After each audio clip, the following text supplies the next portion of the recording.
আ এই কে তুমি? আমি কে সেটা না হয় পরে বলছি, আগে নিজের কাপড় চোপড় ঠিক করেন। এভাবে উলঙ্গ হয়ে নাচানাচি করতে লজ্জা করে না আপনার? অসভ্য মেয়ে একটা। এই যে মিস্টার, ঠিক করে কথা বলো। এটা আমার বাড়ি আর এই বেডরুমটা একান্তই আমার ব্যক্তিগত। সেখানে কখনোই কেউ প্রবেশ করে না। তাই আমার রুমে কি করব না করব সেটা একান্তই আমার ব্যক্তিগত ব্যাপার। ও আচ্ছা, তাই বুঝি। তাই বলে আপনি সব সময় এভাবে রুমের দরজা খুলে রেখে কাপড় চোপড় খুলে নাচানাচি করেন, তাই না? বাড়িটা বাইরে থেকে দেখে তো বেশ ভদ্রলোকের বাড়ি বলেই মনে হচ্ছিল, কিন্তু ভেতরে যে এমন অবস্থা সেটা আমি জানতাম না। নাউজুবিল্লাহ। নীলের এহেন কথাবার্তা শুনে নেহা রেগে গেল আর তার আম্মুকে ডাকতে শুরু করলো। তার আম্মু রান্নাঘরে রান্না করছিল। মেয়ের এমন চেঁচামেচি শুনে সেখানে দৌড়ে এলেন আর জিজ্ঞাসা করলেন, কি হয়েছে নেহা? এভাবে চেঁচামেচি করছিস কেন? তুই তো জানিস আমি রান্নাঘরে রান্না করছিলাম, সবার জন্য ব্রেকফাস্ট বানাচ্ছি। এমন সময় তুই এভাবে চেঁচাচ্ছিস কেন? আমার মনে খুব আনন্দ লেগেছে তাই আমি চেঁচাচ্ছি। কেন, তোমার কোনো সমস্যা? তোর মনে আনন্দ লেগেছে তাই বলে তোকে এইভাবে চেঁচামেচি করতে হবে? তুই তো জানিস আমি সকাল থেকে রান্নাঘরে আছি, আর আমাদের বাড়িতে কারোরই কাজের লোকের হাতে রান্না খেতে ইচ্ছে করে না, তাই সব কিছু আমাকে নিজের হাতে করতে হয়। তোমার এসব প্যাচাল শুনতে আমার একদমই ভালো লাগছে না। তুমি আগে আমাকে এইটা বলো, এই হনুমানটা এখানে কোথা থেকে এসে জুড়েছে? আর সরাসরি আমার রুমে কেন? তুমি তো জানো আমার রুমে আমি আমার মতো করে থাকি, আমি ড্রেস চেঞ্জ করছিলাম, এমন সময় এই হনুমানটা চলে এসেছে। নেহার মুখ থেকে এই কথা শুনে নেহার আম্মু নীলের দিকে ফিরে তাকালো আর তিনি নীলকে দেখে একদম অবাকের চূড়ান্ত সীমানায় পৌঁছে গিয়ে বলতে থাকেন, আরে বাবা, এটা আমি কাকে দেখছি? নীল, তুমি কখন এলে? আর তুমি এখানে আসবে সেটা তো তোমার আঙ্কেল বা অন্য কেউ আমাকে বলেনি। আসলে আঙ্কেলের হয়তো আপনাকে বলতে মনে ছিল না। আমি তো আঙ্কেলের সঙ্গে কথা বলি, তারপরে এসেছি। আসলে আব্বু আমাকে এখানে পাঠিয়েছে। আচ্ছা বাবা, ঠিক আছে, কোনো সমস্যা নেই। তোমার আঙ্কেল এখনও ঘুমাচ্ছে আর আমি সবার জন্য ব্রেকফাস্ট বানাচ্ছি। তুমি এক কাজ করো, এই রুমের পাশেই একটা রুম আছে, ওটা ফাঁকাই আছে, তুমি চাইলে ওই রুমে থাকতে পারো। আর তুমি তো মনে হয় সারা রাত জার্নি করে এসেছো, ব্রেকফাস্ট করা হয়নি। ফ্রেশ হয়ে ব্রেকফাস্ট টেবিলে এসো, সবার সঙ্গে একসঙ্গে খাবে। আচ্ছা আন্টি, ঠিক আছে, কোনো সমস্যা নেই, আমি ফ্রেশ হয়ে আসছি। অতঃপর নীল সেখান থেকে চলে গেল আর নেহার রাগে গজগজ করতে করতে তার আম্মুকে বলতে লাগলো, কি ব্যাপার আম্মু, এই ছেলেটা কে? আর চেনা নেই জানা নেই তাকে তুমি আমাদের বাড়িতে থাকতে দিয়েছো। আর তারপর সবচেয়ে বড় কথা হলো, তুমি এই ছেলেটাকে আমার রুমের পাশের রুম কেন থাকতে বলেছো? এ হলো নীল, তোর বাবার বন্ধুর ছেলে। ওরা গ্রামে থাকে। তোর বাবার এখানে চাকরি হওয়ার পর আমরা এখানে চলে এসেছিলাম। তারপর গ্রামে খুব একটা যাওয়া হতো না, কিন্তু ওর বাবার সঙ্গে আমাদের প্রায় ফোনে কথাবার্তা হয়। যাই হোক, এখন তোকে সব কিছু বলতে পারবো না। আমি চুলায় রান্না বসিয়ে এসেছি। এই বলতে বলতে নেহার আম্মু নেহার রুম থেকে বের হয়ে রান্নাঘরে চলে গেল। এদিকে নেহা ড্রেস চেঞ্জ করে ভার্সিটি যাওয়ার জন্য তৈরি হয়ে নিল। তারপর সবাই মিলে একসঙ্গে ব্রেকফাস্ট টেবিলে চলে আসে। নীল যখন ব্রেকফাস্ট টেবিলে আসে তখনই নীলকে দেখে নেহার ছোট বোন রিমি বলতে থাকে, আরে নীল ভাইয়া, তুমি কখন আসলে? আব্বুর কাছে তো শুনেছিলাম তুমি আসবে, কিন্তু এত তাড়াতাড়ি চলে আসবে এটা তো আব্বু আমাকে বলেনি। না মানে আসলে তোমাকে দেখতে খুব মন চাইছিল, তাই তাড়াতাড়ি চলে এলাম। বলো, ভালো করিনি? একদম ভালো করেছো। তুমি যখন এসেছো ভালোই হয়েছে। আগামী সপ্তাহ থেকে আমার স্কুল বন্ধ, অনেক দিনের ছুটি আছে আমার। আমিও ভাবছিলাম তোমাকে ফোন করে আমাদের এখানে আসতে বলবো। যাই হোক, এখন আমাকে তাড়াতাড়ি বাসা থেকে বের হতে হবে। আজ একটা ইম্পর্টেন্ট ক্লাস আছে। তুমি ব্রেকফাস্ট করে রেস্ট নিয়ে বিকাল এসে তোমার সাথে কথা বলবো। এই কথা বলতে বলতে রিমি নাস্তা শেষ করে নাস্তার টেবিল থেকে উঠে চলে গেল। এদিকে নীল নাস্তা শেষ করে নেহার আম্মুকে বলে, আন্টি, আঙ্কেল তো এখনো ব্রেকফাস্ট টেবিলে আসলো না। আমার তো আঙ্কেলের সঙ্গে জরুরি কথা বলার ছিল। আসলে আজ তোমার আঙ্কেলের শরীরটা ভালো নেই, তাই হয়তো ঘুম থেকে উঠতে একটু লেট হয়েছে। তাছাড়া প্রেশারটাও ইদানিং বেড়ে চলেছে, তাই আমি আর তোমার আঙ্কেলকে ঘুম থেকে জাগানোর চেষ্টা করিনি। যাই হোক, তুমি কোনো টেনশন করো না, তোমার আঙ্কেল হয়তো এক্ষুনি ঘুম থেকে উঠে যাবে। ওকে আন্টি, ঠিক আছে, কোনো সমস্যা নেই। আঙ্কেল ঘুম থেকে উঠলে আপনি একটু কষ্ট করে আঙ্কেলকে বলে দেবেন আমি চলে এসেছি। নেহার আম্মু তখন মাথা নাড়িয়ে সম্মতি জানায়। আর এক এক করে সবাই নাস্তা শেষ করে নিজেদের রুমে চলে যায়। এদিকে নেহা ভার্সিটি যাওয়ার জন্য তৈরি হচ্ছিল। এমন সময় হঠাৎ নীল নেহার রুমে সামনে চলে আসে।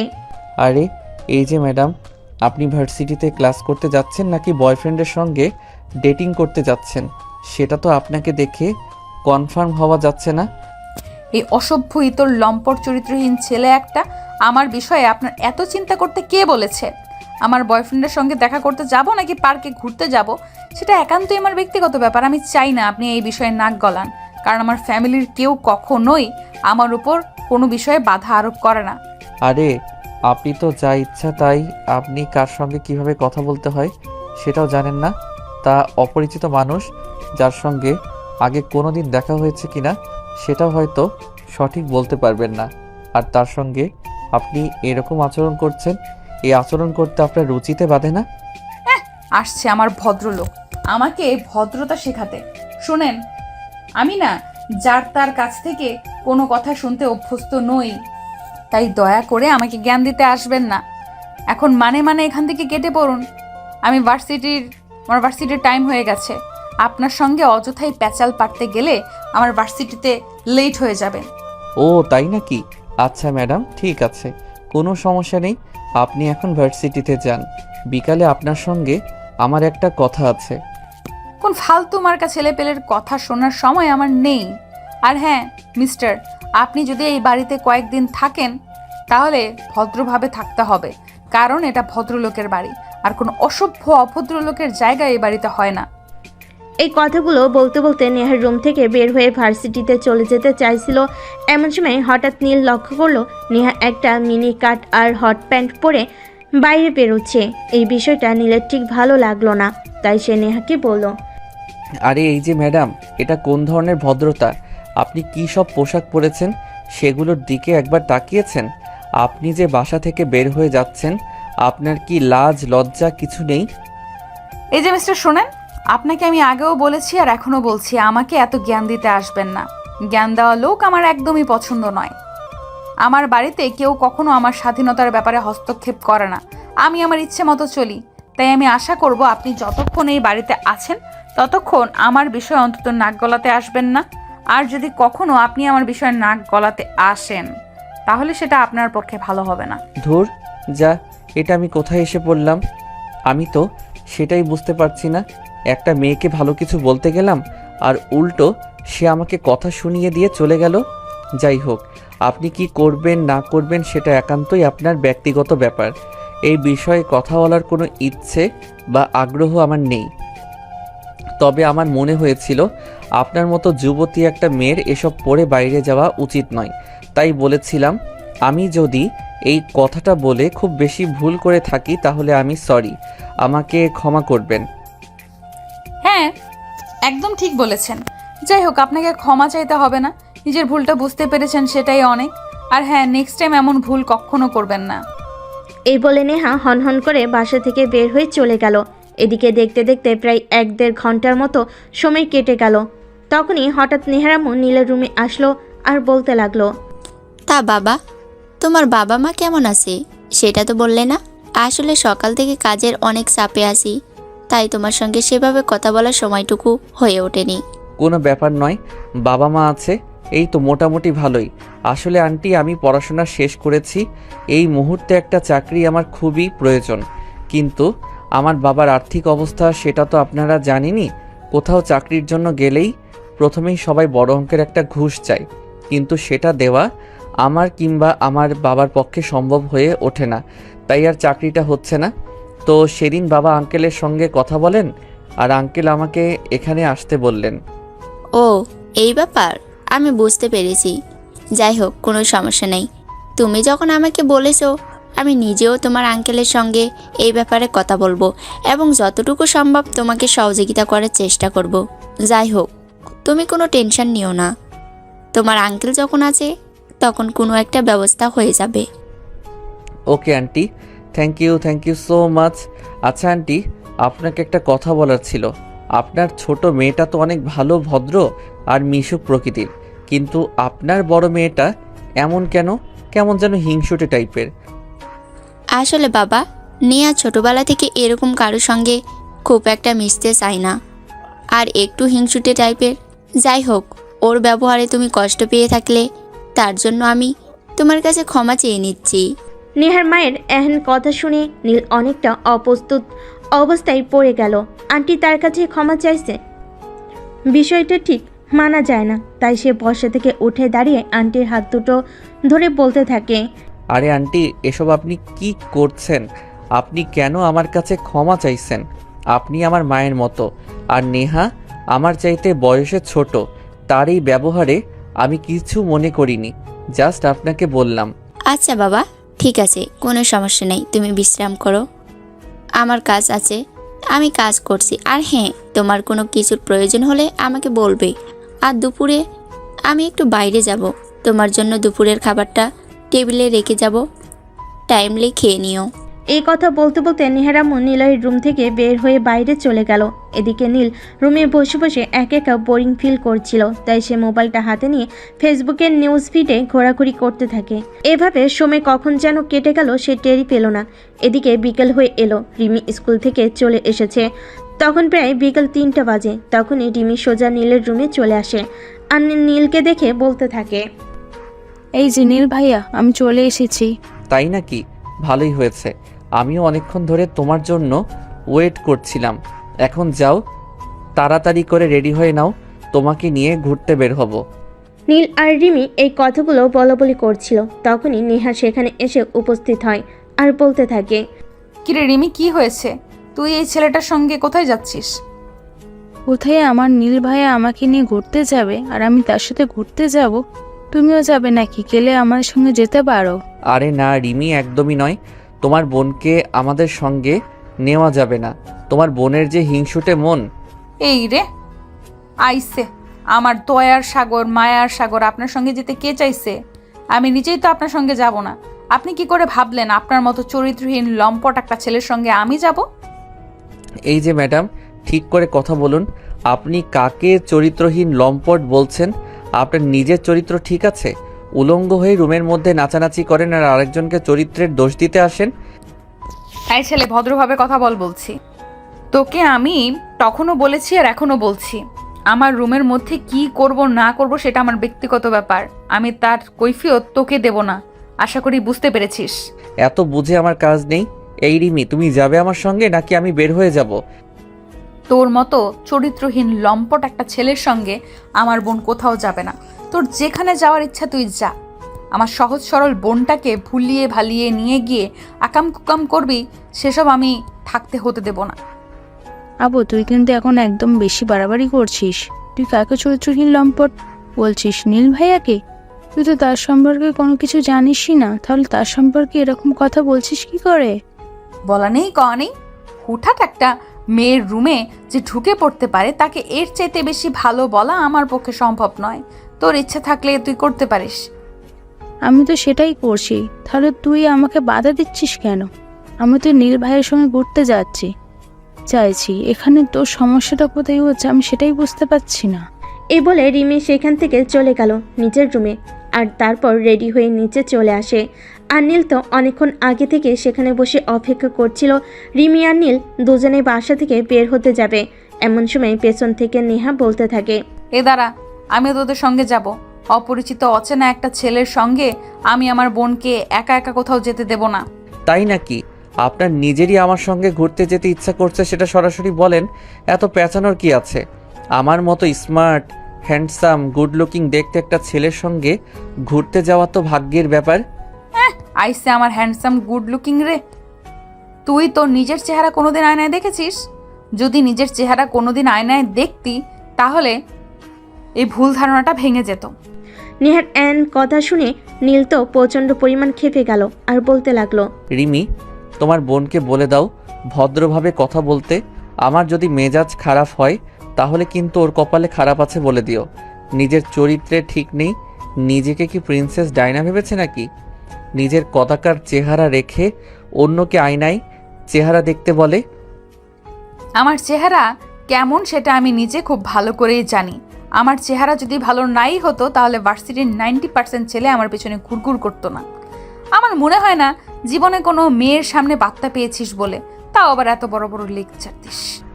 মিশন যে ছেলেগুলো তোর পেছনে ঘর ঘর করে ওদের নিজেদের কোনো কাজকর্ম নেই, তাই তোর পেছনে টাইম ওয়েস্ট করে যদি তাদের কোনো কাজকর্ম থাকতো তাহলে তোর মতো একটা ফালতু মেয়ের জন্য টাইম ওয়েস্ট করতো না। রিমি, তুমি কি আমার সঙ্গে যাবে? গেলে যেতে পারো, তা না হলে আমি যাচ্ছি এই মেয়েটার সঙ্গে। আমার কথা বলতে ইচ্ছে করছে না। আমি যে কখন থেকে রেডি হয়ে বসে আছি তোমার সঙ্গে ঘুরতে যাব বলে, আর তুমি কিনা আমাকে জিজ্ঞাসা করছো আমি যাব কি না। এই আপু, তুই তো ঝগড়া বন্ধ করবি? তোর যদি আমার সঙ্গে যাওয়ার ইচ্ছে হয় তাহলে চুপচাপ মুখটা বন্ধ রেখে যেতে পারিস, না হয়তো বাসায় বসে থাক, ঝামেলা করতে আসিস না। ওরে বাবা রে, যার জন্য করলাম চুরি সেই বলে চোর। তোর নিরাপত্তার জন্য আমি একটা ছেলের সঙ্গে ঝগড়া করছি, আর তুই কিনা আমার বোন হয়ে আমাকে কথা শোনাচ্ছিস? এটা তো আমার এক্সপেক্টেড ছিল না। হ্যাঁ, এখন কথা না বাড়িয়ে এটা বল যে তুই আমার সঙ্গে ঘুরতে যাচ্ছিস কি না। তো যাওয়ার ইচ্ছে থাকলে যেতে পারিস, নয়তো না বলে দে, অযথাই সময় নষ্ট করিস না। এই বলে রিমি আর নীল দুজনে হনহন করে বাড়ি থেকে বের হয়ে যাচ্ছিল। এমন সময় পেছন থেকে নেহা বলতে থাকে, এই রিমি, তোর কি মাথা খারাপ হয়ে গেছে নাকি? আমি তো সেটাই বুঝতে পারছি না। তুই একটা বাইরের ছেলের সঙ্গে একা একা ঘুরতে চলে যাচ্ছিস। ছেলেটা তোর সঙ্গে যদি উল্টো পাল্টা কিছু করে বসে তখন কি হবে? সেটা একবারও চিন্তা করে দেখেছিস? চিন্তা করার দরকার নেই, তুই বসে বসে চিন্তা কর। তোর তো অযথা চিন্তা করার জন্য অনেক সময় রয়েছে, সেই সময়টা আমার নেই, বুঝলি? আমি এখন আসছি।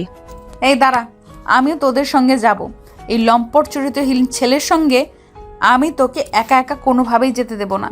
রিমি, তোমার বোনকে বলে দাও, আর একবার আমাকে চরিত্রহীন বললে কিন্তু এর পরিণাম খুবই খারাপ হবে। চরিত্রহীন কাকে বলে আমি সেটা তোমার বোনকে দেখিয়ে দেব। আল্লাহ রক্ষা করো আমাকে। কেন যে এমন একটা বোন দিতে গেলেন সেটা আল্লাহই ভালো জানেন। দোহাই তোমাদের, এবার ঝগড়াঝাটি বন্ধ করো। আমাদেরকে সন্ধ্যার আগে বাড়ি ফিরে আসতে হবে। আব্বু যদি বাড়িতে এসে দেখে আমরা বাড়িতে নেই তাহলে প্রচণ্ড রাগারাগি করবে। সেটা তো আমি নিজেই তোমাদেরকে বলছিলাম, আঙ্কেল বাড়িতে চলে আসার আগেই আমাদের ফিরে আসতে হবে। তাছাড়া আঙ্কেলের সঙ্গে আমার ইমার্জেন্সি কথা আছে বলতে হবে। অতঃপর আর কোনো কথা না বলেই সবাই বাসা থেকে বের হলো। নীল গাড়ির ড্রাইভিং সিটে বসতে চাইছিল। এমন সময় পেছন থেকে নেহা বলতে থাকে, এই, আমি কার ড্রাইভ করব? অপরিচিত কাউকে আমি আমার গাড়ি ড্রাইভ করতে দেব না। তাছাড়া যেখানে আমি রয়েছি, আমার বোন রয়েছে, সেখানে তো একদমই নয়। আপু, আমি বুঝতে পারছি না তুই কেন শুধু শুধু ঝামেলা পাকাচ্ছিস। নীল ভাইয়া ড্রাইভ করলে তোর সমস্যাটা কোথায়?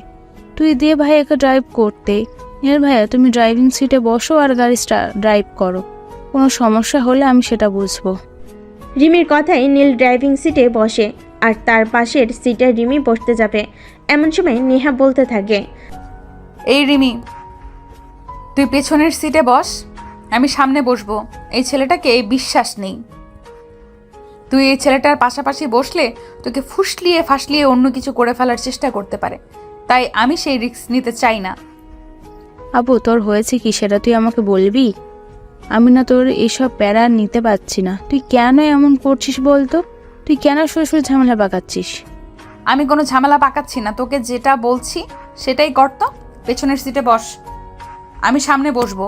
এই ছেলেটাকে আমি বিন্দু পরিমাণ বিশ্বাস করি না। তুমি এইভাবে আমার দিকে হা করে তাকিয়েছো কেন? চুপচাপ ড্রাইভ করো। নেহার সঙ্গে আর কথা বলে টাইম নষ্ট করার ইচ্ছে নীলে ছিল না, তাই সে চুপচাপ গাড়ি ড্রাইভ করতে লাগলো। প্রায় 1.5 ঘন্টার মতো সময় লাগলো তাদের গন্তব্যস্থলে পৌঁছাতে। তারা সেখানে বেশ কিছুক্ষণ ঘোরাঘুরি করলো।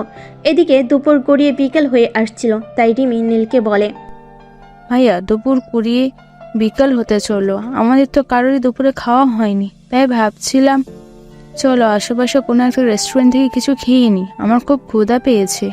এই কথা শুনে তো নীল পড়ে গেল মহা বিপদে, কারণ এই মুহূর্তে রেস্টুরেন্টে নিয়ে গিয়ে খাওয়ানোর মতো পয়সা তার পকেটে নেই। সে পকেটে হাত দিয়ে দেখলো একটা 100 টাকার নোট পড়ে আছে। শুধু এটা দিয়ে কি করবে সেটাই নীল ভাবছিল। এমন সময় রিমি বলে, কি হলো ভাইয়া, তুমি এত কি চিন্তা করছো?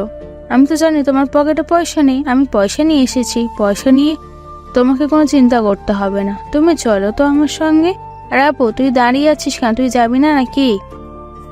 যাব না কেন? যাব তো।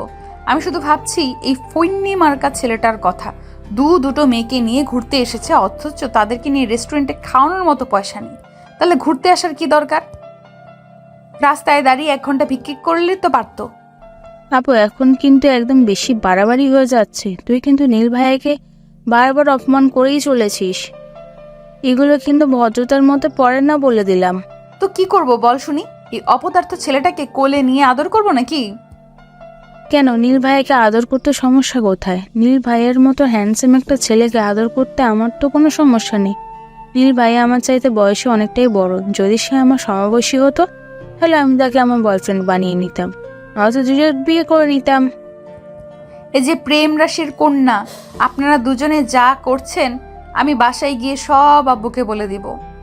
দুটো লম্পট চরিত্রহীন, নিজের চাইতে বয়সে এত বড় একটা ছেলেকে এইসব কথা বলতে তোর লজ্জা করে না? না, আমার লজ্জা করছে না, কারণ একদম হ্যান্ডসাম গুড লুকিং একটা ছেলেকে নিজের বয়ফ্রেন্ড বানাতে আমার কোনো সমস্যা নেই।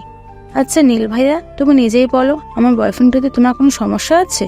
না, একদমই নয়। তোমার মতো কোচি আর ইয়াং একটা মেয়ের বয়ফ্রেন্ড হতে আমার কোনো সমস্যা নেই। তোমার বয়ফ্রেন্ড হতে পারলে আমার আরও নিজের অনেক ভালো লাগবে। যাই হোক, এখন চলো এখান থেকে। অতঃপর তারা সেখান থেকে সোজা একটা রেস্টুরেন্টে চলে আসে। সেখানে খাওয়া দাওয়া করে রিমি বিল পরিশোধ করে আর তারপরে সবাই মিলে বাসায় চলে আসে।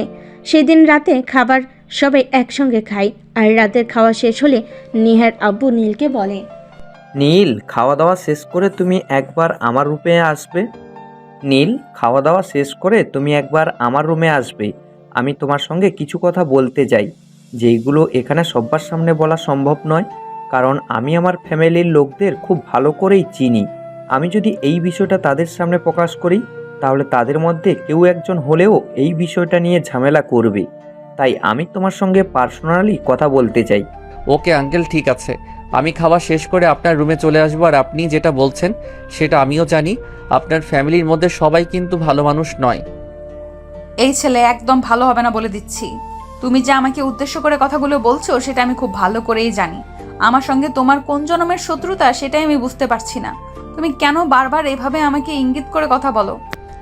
ওরে বাবা, আমি আবার কখন তোমাকে ইঙ্গিত করে কথা বললাম? তুমি কে, পৃথিবীতে স্পেশাল কিছু নাকি যে যাকে সবসময় আমাকে ইঙ্গিত করে কথা বলতে হবে? তোমাকে ইঙ্গিত করে কথা বলার কোনো ইচ্ছা আকাঙ্ক্ষা আমার নেই। তুমি আসলে নিজেকে যতটা স্পেশাল মনে করো ততটাও কারো কাছে স্পেশাল হতে পারোনি তুমি। তখন নেহা আর নীলের কথাই কোনো উত্তর দিল না। চুপচাপ খাবার শেষ করে নিজের রুমে চলে গেল। এদিকে নীল খাওয়া শেষ করে নেহার বাবার রুমে চলে আসে আর দরজার সামনে দাঁড়িয়ে বলে, আঙ্কেল, আমি কি ভিতরে আসবো? হ্যাঁ, অবশ্যই। আর তোমার বাবা আমার বন্ধু আর তুমি আমার বন্ধুর ছেলে, কিন্তু তোমাকে আমি আমার নিজের ছেলের মতোই মনে করি। আর বাবার রুমে আসার জন্য কোনো ছেলেকেই অনুমতি নিতে হয় না। আর একটা কথা, এই বাড়িতে তোমার ততটাই স্বাধীনতা রয়েছে যতটা আমার 2 মেয়ের জন্য আমি রেখেছি। তাই কোনো বিষয়ে কখনোই কোনো দ্বিধাবোধ করবে না। যখন যেটা প্রয়োজন হবে তখন সেটা আমার কাছে কিংবা তোমার আন্টির কাছ থেকে চেয়ে নেবে। আচ্ছা আঙ্কেল, ঠিক আছে, কোনো সমস্যা নেই। এখন আপনি আমাকে এটা বলুন যে কেন ডেকেছেন, আর আমার চাকরির বিষয়ে কিছু কি ভেবেছেন? হ্যাঁ, আমি আসলে ওই বিষয়ে তোমার সঙ্গে কথা বলার জন্যই তোমাকে ডেকেছি। দেখো, আসলে এই মুহূর্তে আমাদের কোম্পানিতে কোনো লোক নিয়োগ করা হচ্ছে না। তাছাড়া কোনো পোস্ট খালি নেই যেখানে আমি তোমাকে নিয়োগ করতে পারি। তবে কোনো সমস্যা নেই, আমি আমার পরিচিত একজনের সঙ্গে কথা বলেছি। ওদের কোম্পানিতে ম্যানেজমেন্ট ডিপার্টমেন্টের একজন লোক নিয়োগ করা হচ্ছে। তাই আমি তোমার ব্যাপারে ওদের সঙ্গে কথা বলেছি। আর আগামীকাল সকালে তুমি রেডি থাকবে, আমাদের ড্রাইভার তোমাকে ওখানে নিয়ে যাবে। ওকে আঙ্কেল, ঠিক আছে, কোনো সমস্যা নেই। আমার আসলে একটা চাকরি প্রয়োজন, সেটা যেখানেই হোক আর যে চাকরি হোক না কেন। যাই হোক, তাহলে আঙ্কেল আপনি রেস্ট করুন, আমি আসি। আচ্ছা বাবা, ঠিক আছে, কোনো সমস্যা নেই। তুমি সকালবেলা রেডি থেকো, ড্রাইভার তোমাকে ওখানে পৌঁছে দিবে।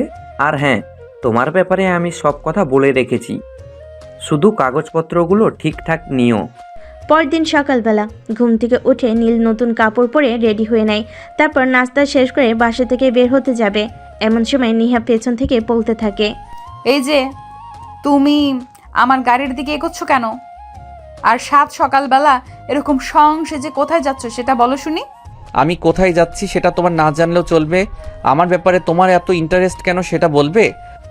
তোমার ব্যাপারে জানার কোনো ইন্টারেস্ট আমার নেই। আমি শুধু তোমাকে এইটুকুই বলছি যে তুমি আমার গাড়ির দিকে কেন যাচ্ছ। আমি তো এখন ভার্সিটিতে যাব, ড্রাইভার আমাকে ভার্সিটি পর্যন্ত পৌঁছে দেবে।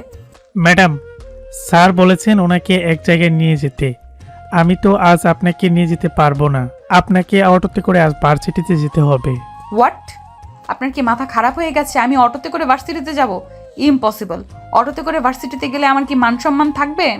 যাদের মান সম্মান কচু পাতার পানির মতো, তাদের মান সম্মান কোনো জায়গাতেই থাকে না। আর একটি শুভ কাজে যাচ্ছি, কাল নাগিনীর সঙ্গে কথা বলে সময়টা নষ্ট করতে চাই না। ড্রাইভার আঙ্কেল, আপনি চলুন তো। এই 1 মিনিট ওয়েট। কি বললে তুমি? আমাকে কালনাগিন বললে? এত বড় দুঃসাহস তোমাকে কে দিয়েছে? আমি তোমার সাহস দেখে অবাক না হয়ে পারছি না। এই বাড়িতে যেখানে সবাই আমাকে যথেষ্ট প্রায়োরিটি দেয়, আর সেখানে তুমি কি না আমাকে এমন কথা বলছো? এই শোনো, তোমার না কানের সমস্যা আছে। আমি আবার তোমাকে কখন কাল নাগিনী বললাম বলো? তুমি একবার কানের ভালো একটা ডাক্তার দেখিয়ে নিও। তোমাকে যে কি করতে মন চাইছে আমি নিজেও সেটা বুঝতে পারছি না। প্রথমে আমাকে কালনাগিনী বললে, আর এখন আবার আমাকে বলছো কানে সমস্যা। আসলে তোমাদের মতো ছেলেদের যে কি করা উচিত সেটা আল্লাহই ভালো জানেন। চাইলে আমাকে বিয়ে করতে পারো, আমি কিন্তু ছেলে হিসেবে যথেষ্ট ভালো। নিজের প্রশংসা নিজে করছি না, কিন্তু সবাই বলে এই কথাটা, তাই বললাম। মন চাইছে তোকে এক থাপ্পড় দিয়ে সব কটা দাঁত ফেলে দিই। অসভ্যই তোর চরিত্রহীন লম্পট একটা ছেলে। তোর মতো ছেলেকে কে বিয়ে করবে বল শুনি? আর আমি তোর সঙ্গে কেনই বা এত কথা বলছি? আমার ভার্সিটির টাইম হয়ে গেছে। ড্রাইভার আঙ্কেল, আপনি আমাকে নিয়ে চলুন। সরি ম্যাডাম, এটা আমি করতে পারবো না। স্যার বলেছেন ওনাকে নিয়ে যেতে, আমি তো স্যারের কথা অমান্য করতে পারবো না। আজ আপনি একটু কষ্ট করে অটোতে চলে যান। কি হলো, এখনও এখানে দাঁড়িয়ে আছো কেন? ড্রাইভার কি বললো তুই শুনতে পাওনি? অটোতে করে চলে যাও।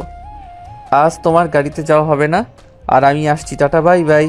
থাকতেরই কিচ্ছু ভালো লাগে না। এই অকর্মার ঢেকে কোথা থেকে এসে জুটেছে সেটাই বুঝতে পারছি না। যাই হোক, এর সঙ্গে আমার এত কথা বলে কোনো কাজ নেই। আমার ভার্সিটির সময় হয়ে গেছে, আমাকে যেতে হবে। এই অটো দাঁড়াও।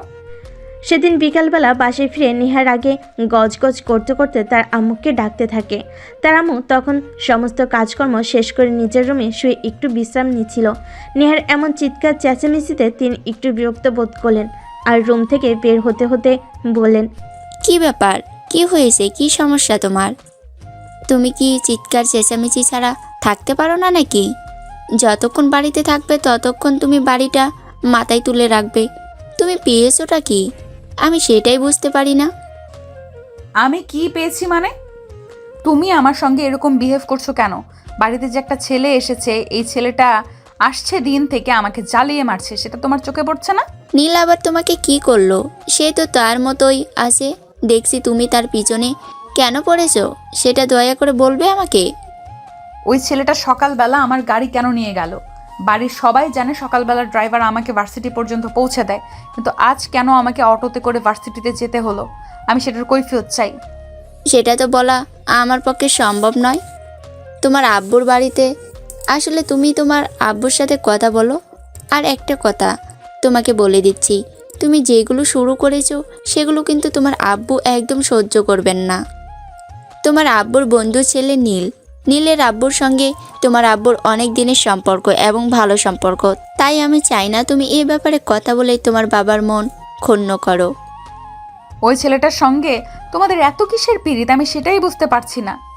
অচেনা অজানা একটা ছেলে বাড়িতে এসে থাকছে, খাচ্ছে, আর সেই আমার চাইতে বেশি প্রাধান্য পাচ্ছে। আমি সেটাই বুঝতে পারছি না। নেহার মা আর নেহার সঙ্গে কোনো কথা বললেন না, চুপচাপ নিজের রুমে চলে গেলেন। এদিকে নেহা তার মায়ের কাছ থেকে কোনো রেসপন্স না পেয়ে নিজের রুমে চলে আসলো। রাতের বেলা যখন তার আব্বু বাসায় আসলো, তখন সে সরাসরি তার আব্বুর রুমে গেল আর বলতে লাগলো, আব্বু, আমাদের বাসায় যে ছেলেটা এসেছে, ওই ছেলেটা এখানে কতদিন থাকবে? মানে তুমি কি বলতে চাইছো? আমি কিছুই বুঝতে পারছি না। ওই ছেলেটা বলতে তুমি কাকে সম্বোধন করতে চাইছো? নীলকে? হ্যাঁ, ওকেই। আর কাকে বলবো? এই বাড়িতে শুধুমাত্র একজনই বাইরের মানুষ আছে, তাই এটা তো আলাদা করে খুলে বলার কিছু থাকে না। তাহলে তো তোমাকে একটা কথা নতুন করে বলে দিতে হয়। নীলকে আমি আমার সন্তানের মতো স্নেহ করি। তোমরা দুই বোন আমার কোনো পুত্র সন্তান নেই, তাই আমি চাইব তোমরাও নীলকে নিজের ফ্যামিলির মানুষ বলেই মনে করো এবং যথেষ্ট সম্মান, শ্রদ্ধা আর ভালোবাসা দাও। অসম্ভব আব্বু, এটা কোনোভাবেই সম্ভব নয়। আমি তোমার সঙ্গে কথা বলতে এসেছি আর জানতে এসেছি এই ছেলেটা আমাদের বাড়িতে কতদিন থাকবে। কেন? এ ব্যাপারে তোমার এত জানার আগ্রহ কেন? তার যতদিন মন চাইছে ততদিন এখানে থাকবে। কেন বাবা, এরকম কেন হবে? এটা তো আমাদের বাড়ি, এখানে তো আর লঙ্গরখানা খুলে রাখা হয়নি যে যে যার মতো করে আসবে আর এখানে থেকে যাবে। এই ছেলেটাকে বলে দিও যত তাড়াতাড়ি সম্ভব আমাদের বাড়ি থেকে চলে যেতে। নেহা প্লিজ, তোমার কথা বলা শেষ হয়ে থাকলে তুমি এখন আসতে পারো। আমি ব্যস্ত আছি, তোমার সঙ্গে পরে কথা হবে এ ব্যাপারে। তোমাদের যা ইচ্ছে করো। এই কথা বলে নেহা তখন সেখান থেকে চলে যায় আর নিজের রুমে বসে থাকে চুপচাপ। এদিকে দেখতে দেখতে বিকেল গড়িয়ে রাত হয়ে আসলো। সবাই রাতের খাবার খেয়ে যার যার মতো নিজের রুমে ঘুমিয়ে পড়লো। সেদিন আকাশটি একটু মেঘলা ছিল, একটু পরেই হুটহাট করে বৃষ্টি পড়তে শুরু করলো আর আকাশে বিদ্যুৎ চমকাতে শুরু করলো। হঠাৎ বিদ্যুৎ চমকালে নীল ভয় পায় আর একা রুমে তো কখনোই থাকতে পারে না। তখন প্রায় রাত আনুমানিক 12টার মতো হবে বাজে। সবাই যার যার রুমে ঘুমিয়ে পড়ছে। এদিকে নীল কিছুতেই ঘুমাতে পারছে না, তার প্রচণ্ড ভয় করছে আর সে কাউকে বলতেও পারছে না। এত বড় ছেলে বিদ্যুৎ চমকালে ভয় পায়, সেটা সবাই জানলে কি মনে করবে। তাই সে চুপচাপ নিজের রুম থেকে বের হয়ে বেলকনিতে হাঁটাহাঁটি করতে লাগলো। এমন সময় সে দেখতে পেল নেহার রুমে দরজা খোলা, তাই সে নেহার রুমের ভিতর ঢুকে গেল। নেহার রুমে ডিম লাইট জ্বালানো ছিল। ডিম লাইটের আলোয় নেহার চেহারা লাগছিল সেটা বলার মতো না। কিন্তু তখনই হঠাৎ খুব জোরে বাজ পড়ল। নীল চিৎকার দিয়ে নেহার উপর পড়ে গেল আর নেহা সেটা টেপে ধরফর করে বিছানা থেকে উঠে বসলো আর বলতে লাগলো, এই কি হয়েছে? তুমি আমার রুমে কেন এত রাতে? আসলে বাইরে খুব বিদ্যুৎ চমকাচ্ছে, আর বিদ্যুৎ চমকালে আমি খুব ভয় পাই। তাছাড়া বাস পড়ছে, তাই আমি একা থাকতে খুব ভয় পাচ্ছিলাম। তো আমি কি করব? তুমি আমার রুমে কেন এসেছো? বাড়িতে এতগুলো অন্য কারোর রুম যাওয়ার প্রয়োজন পড়লে আব্বুর রুমে গিয়ে আব্বুর সাথে ঘুমাও, আমার রুম থেকে বের হয়ে যাও। আরে তোমার কি মাথা খারাপ হয়ে গেছে নাকি যে এখন আমি আঙ্কেলকে ঘুম থেকে জাগাতে যাব? আঙ্কেল সারাদিন পরিশ্রম করে বাসায় এসেছে, এখন বিশ্রাম নেবে, তাকে ঘুম থেকে জাগানোটা কি ঠিক হবে না? তাহলে নিজের রুমে গিয়ে ঘুমাও, আমাকে বিরক্ত করো না। আর একবার যদি আমাকে বিরক্ত করেছো তাহলে কিন্তু আমি চিৎকার চেঁচামেচি করতে শুরু করব আর বাড়ির সবাইকে বলে দিব তুমি অসৎ উদ্দেশ্য নিয়ে আমার রুমে এসেছো। নীল তখন কোনো উপায়ান্তর না পেয়ে আস্তে আস্তে নিজের রুমের দিকে পা বাড়ালো, কিন্তু ঝড়ের গতিবেগ ক্রমশই বেড়ে চলছিল। এদিকে নীল ছোট্ট বাচ্চার মতো ভয়ে কুঁকড়ে যাচ্ছিল, তাই সে কোনো উপায়ান্তর না পেয়ে আবার নেহার রুমে চলে যায়। আর নেহা তখন অঘরে ঘুমোচ্ছিল। নীল তখন নেহাকে ঘুম থেকে না জেগে চুপি চুপি নেহার বিছানায় চলে যায় আর কম্বলের নিচে ঢুকে পড়ে। নীল একজন পরিপূর্ণ যুবক আর নেহা একজন পরিপূর্ণ যুবতীর। এই প্রথমবার নীল কোনো মেয়ের এতটা কাছাকাছি। চুম্বককে যেমন লোহাকে আকর্ষণ করে, তেমনি নেহা নীলকে আকর্ষণ করছিল। তাছাড়া নেহা দেখতে যথেষ্ট সুন্দরী, রূপবতী এবং গুণবতী একটা মেয়ে। তাকে দেখলে যে কোনো ছেলে প্রেমে পড়বে, এরকমটাই তার চেহারা। আর নীলও খুব সুদর্শন একটা ছেলে। তাছাড়া রাতও ছিল মাঝামাঝি। সব মিলে একটা প্রেমময় পরিবেশ আর পরিস্থিতি ছিল। নীল নেহার এতটা কাছাকাছি থেকে কোনোভাবেই নেহাকে দূরে সরিয়ে রাখতে পারছিল না, তাই সে নেহাকে নিজের সঙ্গে জড়িয়ে নেয়। কিন্তু নেহা এই ব্যাপারে কিছুই বুঝতে পারল না, কারণ সে গভীর ঘুমে মগ্ন ছিল। এদিকে নীল কী করছিল সেটা সে নিজেও বুঝতে পারছিল না, কারণ সে একদম নেশায় তলিয়ে যাচ্ছিল। আর নেশা হবে বাই না কেন? চুম্বক যদি লোহার কাছে থাকে তাহলে তো লোহাকে তার কাছে টানবেই। নীল আস্তে আস্তে নেহার শরীরে তার হাত রাখে। নেহার শরীরে হাত দিতে এসে একটা অন্যরকম অনুভব করে। নেহার শরীরটা অনেকটাই উষ্ণ ছিল। আর এদিকে নীল অনেকক্ষণ সময় রুমের বাইরে থাকায় তার শরীরের অনেকটা ঠান্ডা ছিল, তাই সে নেহাকে নিজের একটু একটু করে কাছে টানতে থাকে। এমনই করতে করতে সে যেই না নেহার বুক পর্যন্ত হাতটা নিয়ে যাবে, তখনই নেহার ঘুম ভেঙে যায় আর নেহা লাফ মেরে বিছানা থেকে উঠে বসে। নীলকে সে তার পাশে দেখতে পেয়ে শার্টের কলার ধরে টেনে দাঁড় করায় আর তার গালে ঠাস ঠাস করে দুটো চর বসিয়ে দিয়ে বলতে থাকে, ওই চরিত্রহীন লম্পট ইতর বদমাইশ ছেলে, তোকে আমি কতবার বলেছি তুই আমার রুমে আসবি না, আমার ধারে কাছে আসবি না, কিন্তু তারপরও তুই কেন আমার রুমে এসেছিস? আর এখন যদি সময় মতো আমার ঘুম না ভাঙতো তাহলে তুই আমার সঙ্গে কি না কি করতি। তার তো কোনো গ্যারান্টি নেই। দাঁড়া, আজ সকালেই আমি বাবার সঙ্গে সব কিছু বলবো আর তোকে এই বাইরের থেকে তাড়ানোর ব্যবস্থা করব। I am sorry, I am so sorry. আমি আসলে বুঝতে পারিনি। বললাম তো আমি ঝড় আসলে প্রচণ্ড ভয় পাই, তাই আমি এখানে চলে এসেছিলাম। তারপর যেটা হয়েছে সেটা অ্যাক্সিডেন্ট মাত্র। যা হয়েছে সব ভুলে যাও। সেটা তোমার জন্য ভালো হবে আর আমার জন্য ভালো হবে। একটা কথা মনে রেখো, এই বিষয়টা প্রকাশ করলে কিন্তু মান সম্মান তোমার বেশি যাবে। মানে তুই আমাকে ভয় দেখাতে চাইছিস, তাই তো? কিন্তু সেটা করে কোনো লাভ হবে না, কারণ আমি তোর এইসব কথাই একটুও ভয় পাই না। আমি সবাইকে বলে দেব আর তোর মুখোশটাও সবার সামনে খুলে দেব। তখন বুঝতে পারবি আমি নেহা কি জিনিস। ওকে, তুমি যদি আমার কথা না শোনো তাহলে তোমার যা ইচ্ছা তুমি তাই করতে পারো, আমার কোনো প্রবলেম নেই। এখন আমি আসছি। আর একটা কথা, তোমার শরীরে কিন্তু চুম্বক আছে বলা চলে।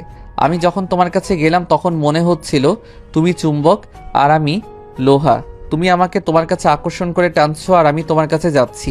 এসব ফালতু মার্কা কথাবার্তা আমার আব্বুর সামনে বলিস, তাহলে আমার আব্বু তোকে বুঝিয়ে দেবে কত ধানে কত চাল। ওকে মাই ডিয়ার, ঠিক আছে, সেটা সময় হলে দেখা যাবে। এখন আমি আসছি, ঘুমিয়ে পড়ো। তা না হলে কাল সকালে তুমিও ভার্সিটি যেতে লেট করবে আর আমিও অফিসে। এই বলে নীল নিজের রুমে চলে আসে আর এদিকে ঝড় কমে যাচ্ছিল, তাই সে ঘুমিয়ে পড়ে।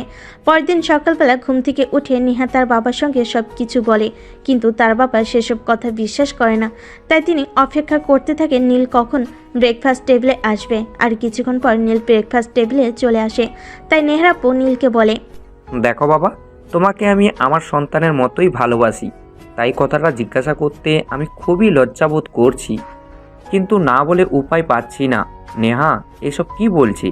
তুমি নাকি গতকাল রাতে তার রুমে গিয়েছিলে? আমি তার রুমে? কিন্তু কেন? আমি তার মেয়ে কেন যেতে যাব? তার রুমে তো আমার কোনো প্রয়োজন নেই। হ্যাঁ, আমিও তো সেটাই বলছি। তোমার কোনো কিছুর প্রয়োজন থাকলে তুমি আমাকে কিংবা তোমার আন্টিকে বলবে, কিন্তু তুমি নেহার কাছে কেন যাবে? কিন্তু দেখো না, সে তখন থেকে বলেই যাচ্ছে তুমি নাকি কাল রাতে তার রুমে গিয়েছিলে। আঙ্কেল, একটা কথা বলি, আপনি প্লিজ কিছু মনে করবেন না। আসলে আমি আপনাদের বাড়িতে থাকছি, বিষয়টা আপনার মেয়ের ভালো লাগছে না।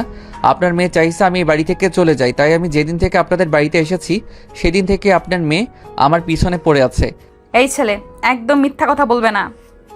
নিজের মুখোশটা সবার সামনে খুলছো না কেন? কাল রাতে তুমি আমার রুমে গিয়েছিলে আর আমার বিছানা পর্যন্ত, সেগুলো তুমি বলছো না কেন?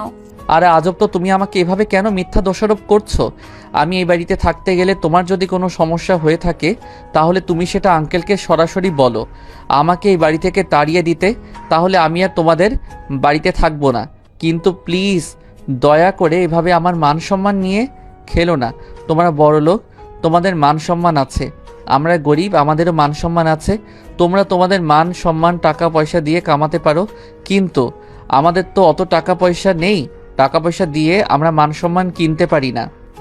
ছি ছি আপু, তোর মানসিকতা এতটা নিচ, সেটা আমরা কেউ জানতাম না। তুই নীল ভাইয়াকে এভাবে অপমান করতে চাস? তুই চুপ কর। তুই কেন বড়দের মধ্যে কথা বলতে আসছিস? তোকে তো বলেছি আমি এই ছেলের চরিত্রে সমস্যা আছে, কিন্তু তোরা কেউ বিশ্বাস করতে চাইছিস না আমার কথা। আচ্ছা ঠিক আছে, যেদিন তোদের চোখের সামনে সব কিছু ঘটবে সেদিন তোরা দেখিস।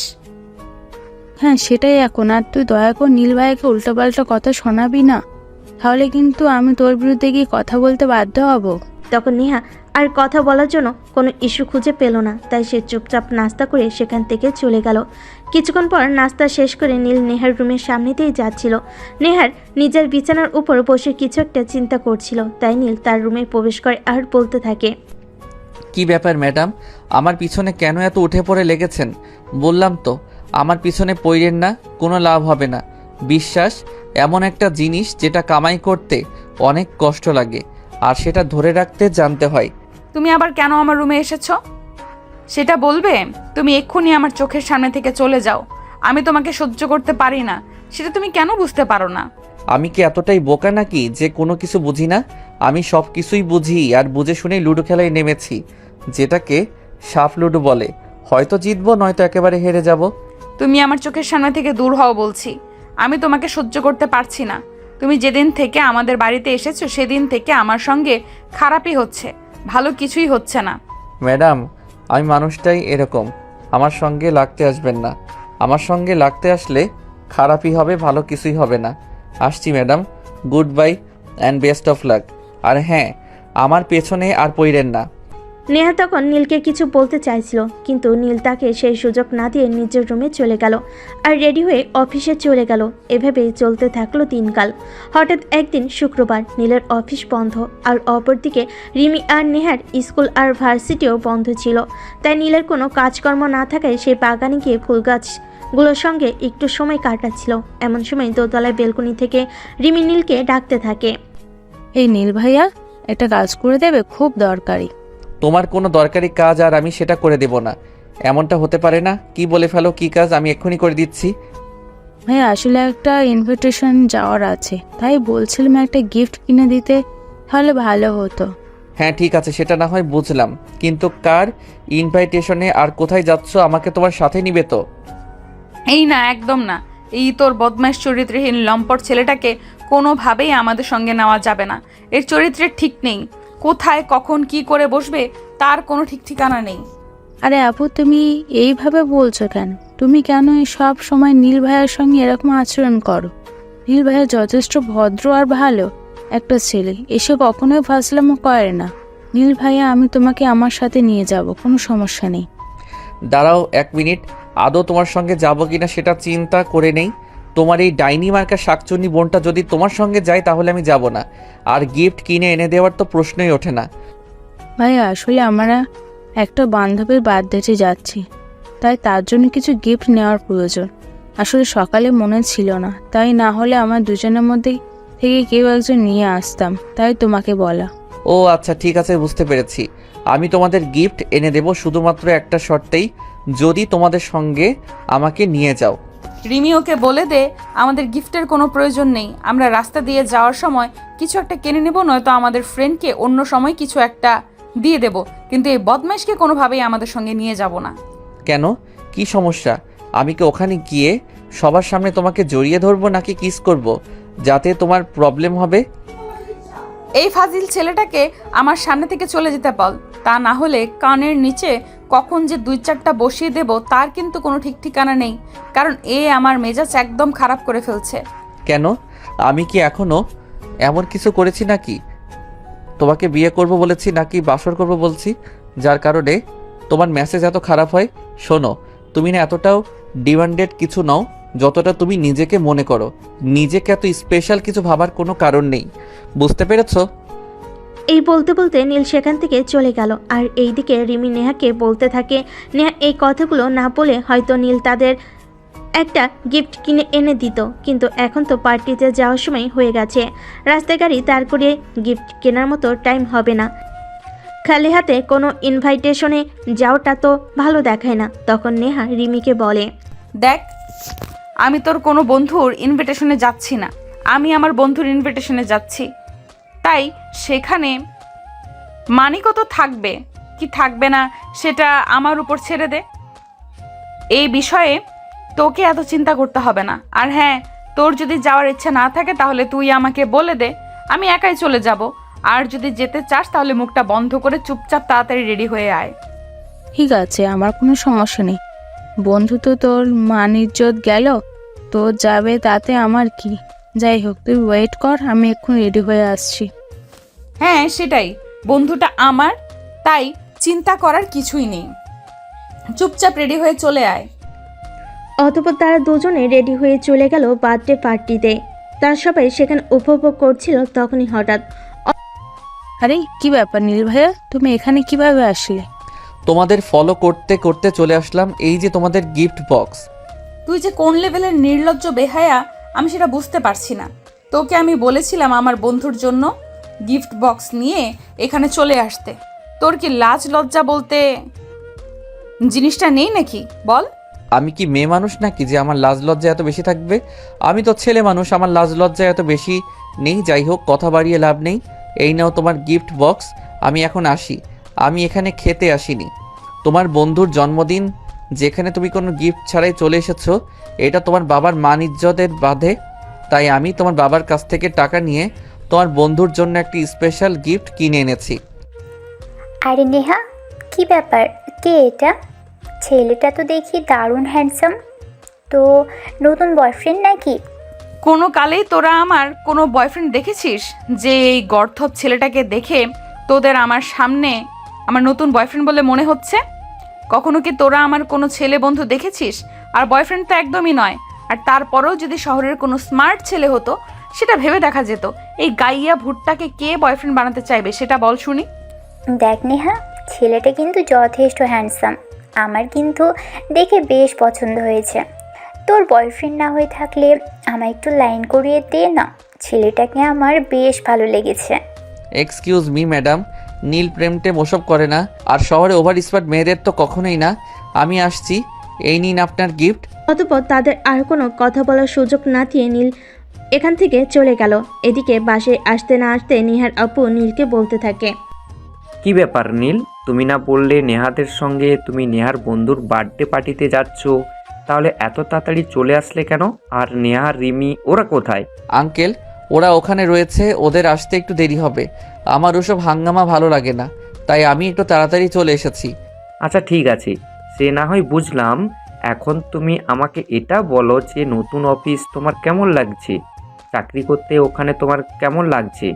সব কিছু ঠিক আছে আঙ্কেল, আমার ভালোই লাগছে ওখানে চাকরি করতে। যাই হোক আঙ্কেল, আজ একবার একটু আমাদের বাড়িতে ফোন করতে হবে। আসলে আমার বাড়ি থেকে নিয়ে আসা ছোট্ট মোবাইলটা নষ্ট হয়ে গেছে। আমার বাবা হয়তো আমার ফোনে অনেকবার ট্রাই করছে কিন্তু লাগছে না হয়তো।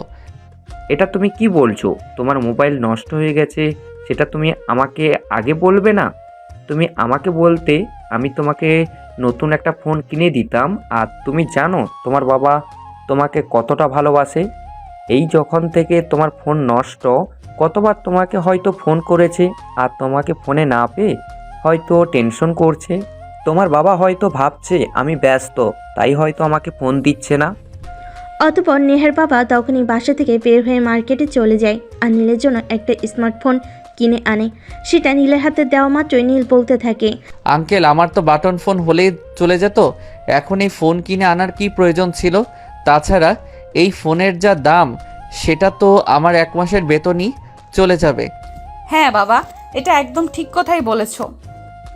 এই ছেলেটা তুমি কেন এত দামি ফোন কিনে দিয়েছো যার 1 মাসের বেতনের টাকা পুরোটাই চলে যাবে? তাকে তো তুমি একটা ছোট্ট বাটন ফোন কিনে দিলেই পারতে। নেহা চুপ করো তুমি। নেহা চুপ করো তুমি। আমি বুঝতে পারছি না নীলের সঙ্গে কি তোমার শত্রুতা। তুমি কেন সব সময় ছেলেটার পিছনে এভাবে পড়ে থাকো? সে আমার বন্ধুর ছেলে, তাকে আমি এরকম একটা ফোন গিফট করতেই পারি। তাছাড়া আমার এতটা অবনতি হয়নি যে আমার বন্ধুর ছেলেকে একটা ফোন কিনে দিয়েছি আর সেটার টাকা তার কাছ থেকে আমাকে নিয়ে নিতে হবে। আমি এই ফোনটা নীলকে গিফট করেছি। আশা করি বুঝতে পেরেছো। এ ব্যাপারে আর কোনো কথা না হলেই ভালো হয়। আমি বুঝতে পারি না এই ছেলেটাকে নিয়ে এত আদিক্ষেতা দেখানোর কি আছে। গাইয়া ভূত একটা, এইখানে এসে থাকছে, খাচ্ছে, আবার এত দামি একটা ফোনও লুফে নিল। এত আচ্ছা লোভী একটা ছেলে, এ তো আচ্ছা লোভী একটা ছেলে। নেহা, এখন কিন্তু একদম বেশি হয়ে যাচ্ছে। তুমি দয়া করে তোমার মুখটা বন্ধ করো, তা না হলে কিন্তু আমি হয়তো মুখ ফুসকে তোমাকে এমন কথা বলে ফেলবো যেটা শোনার জন্য তুমি প্রস্তুত নও। তাই আমি আশা করব তুমি আমাকে সেই সব কিছু করতে বাধ্য করবে না। নেহা বুঝতে পারে এখানে আর উস্কানিমূলক কথাবার্তা বলে কোনো লাভ হবে না, তাই সে সেখান থেকে চুপচাপ চলে গেল। এদিকে নীল ফোনটা পেয়ে মোটামুটি খুশি। পরের দিন সকালবেলা যখন নীল অফিসে যাবে তখন নেহার আপু নীলকে বলতে থাকে, আজ তোমাকে একটা কাজ করতে হবে। আমাদের ড্রাইভার একটু অসুস্থ, তাই সে ছুটি নিয়েছে। আর সেজন্য তোমাকে একটু কষ্ট করে নেহাকে তার ভার্সিটি পর্যন্ত পৌঁছে দিতে হবে, তারপর অফিসে যেতে হবে। আসলে আমি নিজেই পৌঁছে দিতাম, কিন্তু আমার অফিসে একটু ইম্পর্ট্যান্ট কাজ পড়ে গেছে, তাই আমাকে যেতে হবে। ওকে আঙ্কেল, ঠিক আছে, কোনো সমস্যা নেই। আপনি কোনো চিন্তা করবেন না, আমি নেহাকে তার ভার্সিটি পৌঁছে দিয়ে তারপর অফিসে চলে যাব। অতঃপর নীল বাড়ির বাইরে গাড়ি নিয়ে নেহার জন্য অপেক্ষা করছিল। প্রায় 10 মিনিট পর নেহা সেখানে আসলো আর গাড়ির ভিতরে নীলকে বসে থাকতে দেখে নেহা বলতে থাকে, কিরে কি ব্যাপার, তুই আমার গাড়ির ভেতরে বসে আছিস কেন? তোকে আমি কত কথা বলি, তাও কি তোর লজ্জা হয় না নাকি? গাড়ি থেকে নাম, আমার ভার্সিটি যাওয়ার সময় হয়ে গেছে, আমাকে ভার্সিটিতে যেতে হবে। ম্যাডাম ড্রাইভার আজ অসুস্থ, তাই আঙ্কেল বলেছে আপনাকে ভার্সিটি পৌঁছে দিয়ে তারপর আমাকে অফিসে যেতে। আব্বু বললো আর তুই অমনি চলে এলি? তোর কি মেয়ে মানুষ দেখলে লুতুর পুতুর করতে ইচ্ছে করে নাকি? শোন, এসব লুতুর পুতুর করে কোনো কাজ হবে না, এক্ষুনি গাড়ি থেকে নাম বলছি। এই বলে নেহা গাড়ির দরজাটা খুলে নীলকে শার্টের কলা ধরে টেনে গাড়ি থেকে নামালো আর ঠাস ঠাস করে দুই গালে দুইটাও বসিয়ে দিয়ে বলতে লাগলো, এই নির্লজ্জ বেহায়া, তোকে আমি কতবার বলবো আমার পেছনে পড়িস না? তোকে আমার একদমই সহ্য হয় না, কিন্তু তারপরেও তুই কেন আমার পেছনে পড়ে আছিস? তোর কি লাজ লজ্জা জিনিসটা নেই নাকি? স্কুলে যাওয়ার জন্য তৈরি হয়ে একটু দূরে দাঁড়িয়েছিল রিমি, আর সেই সব কাণ্ড কারখানা দেখছিল। নেহার নীলকে থাপ্পড় মারলো, এটা সহ্য করতে না পেরে রিমি সেখান থেকে চলে আসে আর নিজের বোনকে বলতে থাকে, আপু তুই এটা কি করলিস? এটার জন্য কিন্তু তোকে মাসুল গুনতে হবে। নীল ভাইয়া কোনো সমস্যা নেই, তুমি অফিস চলে যাও। আব্বু কিছু বললে আমি সেটা সামলে নেব, কিন্তু এই বেয়াদব মার্কা মেয়েটার সামনে আর কখনোই তুমি আসবে না। এর উপকার করতে তো একদমই না। হ্যাঁ হ্যাঁ, যাচ্ছিস না কেন? তোদের উপকারের কোনো প্রয়োজন আমার নেই। আমার চোখের সামনে আসবি না, তোদের দেখলে আমার গা ঘিন ঘিন করে। লো ক্লাস কোথাকার। নেহার কথাই কোনো উত্তর না দিয়ে নীল আর রিমি দুজনে সেখান থেকে চুপচাপ চলে গেল। এদিকে নেহা গাড়ি ড্রাইভ করে নিজে নিজে ভার্সিটি পৌঁছে গেল। সেদিন বিকেলবেলা নীল যখন অফিস থেকে ফিরছিল, তখন নীল বাড়ির গেট দিয়ে ভিতরে প্রবেশ করতে যাবে, তখনই হঠাৎ কিছু একটার মধ্যে তার পা পিছলে গেল আর সে পড়ে যাচ্ছিল, কিন্তু তার সামনে নেহা ছিল। সেটা সে খেয়ালই করেনি, তাই সে নেহার উপরই পড়ে গেল। নেহা নিজেকে কোনো রকমের সামনে নিয়ে উঠে দাঁড়ালো আর নীলের শার্টের কলার ধরে টেনে দাঁড় করালো আর ঠাস ঠাস করে কয়েকটা বসিয়ে দিল। এই লম্পট লুচ্চা ছেলে একটা, তোকে কতবার বলবো তুই আমার ধারে কাছেও আসবি না, কিন্তু তুই ইচ্ছে করে আমার কাছাকাছি থাকবি আর আমার সঙ্গে লুতুর পুতুর করার চেষ্টা করবি। তোকে আমি কতবার বলবো তোর এইসব ধরে কাজ হবে না। আমি আমার বাড়ির মানুষগুলো কেউ বোঝাতে পারছি না, এই ছেলে একটা লুচ্চা, মেয়ে মানুষ দেখলে এর চুলকানি ওঠে। হয়েছে ম্যাডাম হয়েছে, অনেক বলেছেন, আপনাকে আর বলতে হবে না। এবার আমাকে বলতে দিন। এই যে দেখুন স্লিপার জায়গাটা দেখছেন, ওখানে আমার পা পিছলে গিয়ে পড়ে যাচ্ছিলাম। আপনি তখন আনফর্চুনেটলি আমার সামনে চলে আসেন আর অ্যাক্সিডেন্ট হয়ে যায়। শুনুন, আপনার মতো সুন্দরী মেয়ে বাংলাদেশে অভাব নেই, চাইলে আপনার মতো 10টা সুন্দরী মেয়ের সঙ্গে প্রেম করতে পারি, কিন্তু ম্যাডাম আমি সেই ধরনের ছেলে নই। আমি আমার মতো থাকতে পছন্দ করি, আর সেটা আপনাদের এই শহরে স্মার্ট সমাজে মানায় না। হ্যাঁ সেটাই তো বলছি, যেখানে তোকে মানায় না সেখানে তুই থাকছিস কেন নির্লজ্জ বেহায়ার মতো? এখান থেকে চলে যেতে পারিস না? তুই বুঝতে পারছিস না তোকে আমাদের কারোরই সহ্য হয় না? কি ব্যাপার, কি হয়েছে নেহা? তুমি এভাবে এইখানে চেঁচামেচি কেন করছো বলো? সারাদিন কি তোমার চেঁচামেচি ছাড়া থাকতে মন চায় না? না, আমার চিৎকার চেঁচামেচি ছাড়া থাকতে মন চায় না, কারণ তোমরা আমাকে চেঁচামেচি ছাড়া থাকতে দাও না। তোমাদের কতদিন বলেছি এই ছেলেটাকে আমাদের বাড়ি থেকে তাড়িয়ে দাও। আমি এই ছেলেটাকে একদমই সহ্য করতে পারি না, কিন্তু তোমরা তো কেউই আমার কোনো কথা শুনবে না। তুমি যে কথাগুলো বলছো সেগুলো শোনার মতো না, তাই আমরা কেউ শুনছি না। কারণ তুমি খুব ভালো করে জানো নীল তোমার বাবার বেস্ট ফ্রেন্ডের ছেলে। নীলের বাবা আমাদের অতীতের কত সহযোগিতা করেছে, তার কোনো হিসাব নেই। তোমরা থাকো তোমাদের মানবতা নিয়ে, আর যা ইচ্ছা তাই করো, আমি তোমাদের কিছুই বলবো না। এই কথা বলে নেহা সেখান থেকে চলে যায়। এদিকে রিমি সেখানে এসে উপস্থিত হয় আর নীলকে বলতে থাকে, ভাইয়া ইফ ইউ ডোন্ট মাইন্ড, তোমাকে একটা কথা বলতাম। হ্যাঁ শিওর, কেন নয়। তুমি আমার ছোট বোনের মতো, তুমি আমাকে চাইছো যা ইচ্ছে তাই বলতে পারো, আমি কিছু কেন মনে করব? আর তুমি কি নেহা আপুকে ভালোবেসে ফেলেছো? না একদমই নয়। নেহাকে আমি কেন ভালোবাসতে যাব? তোমার বোন যে হিংসুটে আর অহংকারী, তাকে কখনো কেউ ভালোবাসতে পারে না। তার মনটা শুধু হিংসায় ভরপুর। তুমি যদি তাকে ভালোবাসো নাই বাসবে, তাহলে তার এসব অপমান অত্যাচার কেন সহ্য করছো সেটা আমায় বলবে। দেখো, আমরা তখনই কোনো কষ্ট অপমান আর অত্যাচার সহ্য করি যখন আমরা সেই মানুষটাকে ভালোবেসে ফেলি। আমি তোমার থেকে বয়সে অনেক ছোট, হয়তো আমার জ্ঞান বুদ্ধি তোমার থেকে অনেক কম, কিন্তু এইটুকু হয়তো বুঝতে পারি। রিমি তুমি ভুল ভাবছো। আমি তোমার বোনকে কেন ভালোবাসতে যাব? কোথায় তোমার বোন আর কোথায় আমি? তবে হ্যাঁ, একটা কথা সেটা হলো আমি তোমাদের বাড়িতে রয়েছি, তোমাদের খাচ্ছি, তোমাদের পড়ছি, তাই এইটুকু মানবতা দেখানো আমার কর্তব্যের মধ্যে পড়ে। কিন্তু ভাইয়া বিশ্বাস করো, আমার সেটা মনে হচ্ছে না। আমার মনে হচ্ছে তুমি নেহা আপুকে ভালোবেসে ফেলেছো, যার ফলে স্বরূপ তুমি তার এসব অপমান অত্যাচার সহ্য করছো। নয়তো তুমি কখনোই সহ্য করতে না। তাছাড়া আমি তোমার অনেক গল্প শুনেছি, তুমি বরাবরই ন্যায়পরায়ণ একটা ছেলে। তখনই নীল রিমিকে আর কোনো কথা বলার সুযোগ না দিয়ে চুপচাপ সেখান থেকে চলে গেল। এদিকে দেখতে দেখতে আরও বেশ কিছুদিন চলে গেল, আর নেহার অত্যাচারের মাত্রা বাড়তে চলো। এদিকে এসব সহ্য করতে না পেরে রিমি একদিন নীলকে বলে, ভাইয়া তুমি যদি আপুকে ভালোবাসো না, তবেই তোমাকে একটা কথা বলতে চাই। হ্যাঁ বলো, তুমি আমার ছোট বোন হিসেবে যে কোনো কথা বলতে পারো সেটা তো আমি তোমাকে অনেক আগেই বলেছি। তাহলে তুমি আমাকে কোনো কথা বলতে দ্বিধাবোধ কেন করো বলবে? আমার মনে হয় আপু হয়তো মনে মনে তোমাকে ভালোবাসে, যার কারণে তোমাকে সে সহ্য করতে পারে না। আসলে আমি অনেক মেয়েদেরকে দেখেছি যারা তার ভালোবাসা মানুষটির সঙ্গে কথায় কথায় ঝগড়া করে। তাই বলছি, আমি একটু সেটার পরীক্ষা নিতে চাই। রিমি, এই মুহূর্তে আমার মনে হচ্ছে তোমার বোনের নয়, তোমার মাথাটাই নষ্ট হয়ে গেছে। তুমি নেবে তোমার বোনের ভালোবাসার পরীক্ষা, সেটা আবার আমাকে দিয়ে? আমি পারবো না বোন, এটা আমাকে ক্ষমা করো। ভাইয়া প্লিজ এইটুকু কাজ করো, তোমাকে আমার বোনের সঙ্গে কিছু করতে হবে না। তার একটা বন্ধু আছে, সে খুব সহজেই ছেলেদের সঙ্গে রিলেশনে চলে যায়। তাই আমি এই মেয়েটার সঙ্গে তোমাকে পরিচয় করিয়ে দেবো, জাস্ট কয়েকটা দিন।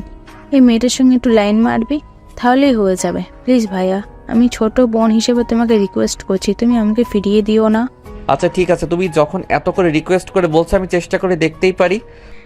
এই 2 দিন পর রিমি নেহার মোবাইল থেকে তার ওই বান্ধবীর নাম্বার জোগাড় করে আর তার সঙ্গে একটু কথা বলে দেখা করার জন্য। আজ শুক্রবার, তাই রিমি আর নীল দুজনে যাবে ওই মেয়েটার সঙ্গে দেখা করতে। তাই তারা সকালবেলা রেডি হয়ে ওই মেয়েটার সঙ্গে দেখা করতে চলে যায়। আর একটু বুঝিয়ে সুঝিয়ে বলাতে ওই মেয়েটা রাজি হয়ে যায়। আর পরের দিন থেকে শুরু হয় তাদের প্রেমের নাটক। পরের দিন সকালবেলা নীল অফিসে যাওয়ার আগে ওই মেয়েটাকে ভার্সিটি পর্যন্ত নিয়ে যায়, যেটা দেখে নেহা বলতে থাকে, কিরে কি ব্যাপার, তুই দেখছি আমার ভার্সিটি পর্যন্ত চলে এসেছিস, আর ওই মেয়েটার সঙ্গে তোর কি? ওই মেয়েটা মানে তুমি কাকে বলছো? এই আমার গার্লফ্রেন্ড, এর সঙ্গে আমি প্রেম করছি আর আমার ভবিষ্যৎ বউ। আশা করি তুমি রেসপেক্ট দিয়ে কথা বলবে। রেসপেক্ট? তাও আবার তোর বউকে হাসালি? তুই আমাকে কি করে তোর বউকে দিয়ে কথা বলবো? যাই হোক, মানাইছে তোর সঙ্গে ভালো। তুই যেমন লুচ্চা, তোর গার্লফ্রেন্ডও তেমন লুচ্চা। সপ্তাহে কয়টা বয়ফ্রেন্ড পাল্টাতে পারে? নেহা, ঠিক করে কথা বলতো। আমার বয়ফ্রেন্ডের সামনে আমাকে এভাবে বলতে পারিস না। তুই প্রেম করিস না, সেটা আলাদা ব্যাপার। আমাদের প্রেম করতে মন চায়, তাই আমরা প্রেম করি। এতে তো তোর কোনো সমস্যা থাকার কথা না। আরে ডার্লিং, তুমি মেয়েটার সঙ্গে কেন কথা বলছো? আমরা দুজনে প্রেম করছি, এটা দেখে তার জ্বলছে, তাই তো সে এরকম করছে। তুমি ওর দিকে নজর দিও না। এই শোন, তোরা প্রেম কর, মন চাইলে কোনো আবাসিক হোটেলে গিয়ে সময় কাটা, তাতেও আমার কোনো প্রবলেম নেই। হ্যাঁ, আমিও তো সেটাই বলছি। আমি আমার গার্লফ্রেন্ডের সঙ্গে যা চাই তাই করব, তাতে তোমার কি? আচ্ছা রিয়া, আমার অফিসে টাইম হয়ে গেছে, আমি তাহলে এখন আসি। তুমি কিন্তু ভার্সিটি ছুটি হলে আমার অফিসে চলে যাবে। আমি তোমাকে নিয়ে আজ বিকেলে একটু ঘুরতে বের হবো আর শপিংও করে দেব। ওকে সুইট হার্ট, কোনো প্রবলেম নেই। আমি বাসা থেকে বলিয়ে এসেছি বিকেলে ফিরতে দেরি হবে। এই লুচ্চার দল, আগে প্রেম তো ঠিক মতো কর, তারপর ওসব করিস। শোন, প্রেম করেছিস জীবনে, কিন্তু ছেলে চিনতে পারিসনি। এই ছেলেটার চরিত্রে সমস্যা আছে, সেটা দেখেই বোঝা যায়। কিন্তু তুই তো অন্ধের মতো ছুটে চলেছিস এই ছেলেটার পেছনে। নেহা, তোকে বললাম তো, এটা আমাদের ব্যাপার, আমাদের দুজনের উপর ছেড়ে দে। তুই কেন এটার মধ্যে চলাতে চাইছিস? আমরা মন চাইলে লেটে যাব, মন চাইলে বিছানায় যাব, যা ইচ্ছে তাই করব। এতে তোর কোনো প্রবলেম হওয়ার কথা নয়। আর চাইলে তুইও একটা বয়ফ্রেন্ড জুটিয়ে নে। নেহা তখন মুখটাকে বেঞ্চি মেরে সেখান থেকে চলে গেল। এদিকে নীল অফিসে চলে গেল।